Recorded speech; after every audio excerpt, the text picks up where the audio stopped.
Good morning, my friends. Rudy Rodriguez coming to you from rural Illinois. And this morning, I want to cut a quick video on the topic of anchoring. I was listening to Anthony Robbins' Personal Power Day 16 this morning while I was running, and the topic was anchoring. What is anchoring?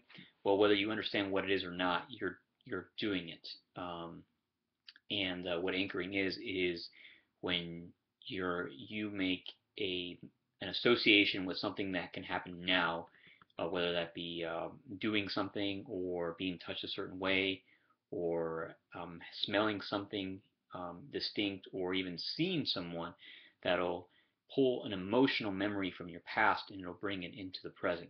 It'll anchor you back to what you felt, the association you had with that experience in the past. A simple example is that was given in the audio was a gentleman at his father's funeral. Many people came up to him and would touch him on the back of his shoulder, and they would grieve for him. They said sorry for your loss. And multiple people would do this, come up to the gentleman and touch him on the back of the shoulder, and offer their condolences to the individual. And the individual state at that time, his emotional state at that time was obviously one of despair, of probably depression, having just lost his father, as anyone would be.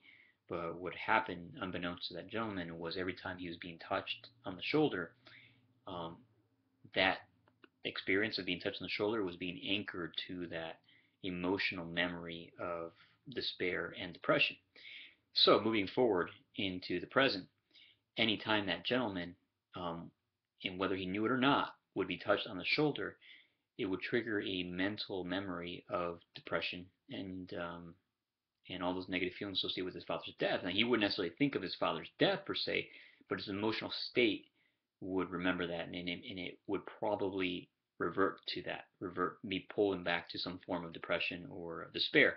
So that is what a conditioned anchor is, and we have hundreds, if not thousands, of them in our lives, right? And most of them we don't even know are there. Just about every single strong emotion that we carry with us, it has some form of anchor to it. You ever notice that sometimes you just see someone that that maybe you have a bad emotional experience with, or maybe multiple bad emotional experiences with, and before you even interact with that person that day, you just have a negative anchor associated with it. Your state just feels lousy, or you just don't want to see that person. You don't even want to talk to that person, regardless of what he or she is going to say or do, because you have those sort of associations. Well, the good news is you also have positive anchors, and you can create anchors. Just think back to a moment where you had a very, very, very, well, first choose an emotion, right? For example, choosing happiness as an emotion, and think to a moment in your past where you felt the happiest, where you felt the most blissful, just completely calm, peace of mind, joyful, happy, everything was going your way. And you really visualize exactly what happened when that happened, when that was going on. And what you want to do is you want to really anchor, like think about that, what was happening. And as you're thinking about that, you want to create some sort of physical association with yourself that you associate to that memory. It can be anything. I mean, literally anything, as long as you remember it. It could be something as simple as touching yourself on the shoulder. For example, this is what I do. I touch myself on the right shoulder and I say yes when I associate motivation with things that motivate me.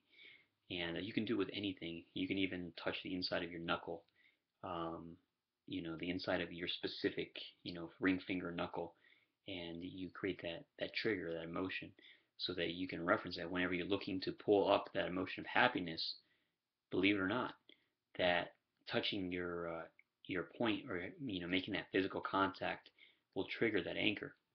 And so if you do this long enough and program it into your life, you can actually create a legitimate trigger that can change your state into what it is that you desire, whether it be happiness, joy, fulfillment, peace of mind, whatever emotion that you want to create as an anchor, you can create them positively. And you can actually use this to remove negative anchors. If you can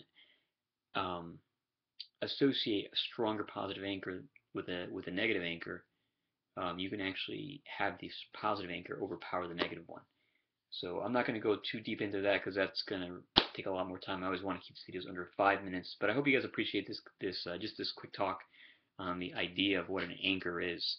And I encourage you guys, if you're interested in learning more, Anthony Robbins products are all phenomenal. This is the first one I've listened to, and I'm applying it every single day, and it's making a difference for me. So wishing you guys a fantastic day. If you got value out of this video, please comment positively, like it, and subscribe to my YouTube channel. Look forward to seeing you guys, talking to you guys again very soon. Take care. Bye-bye.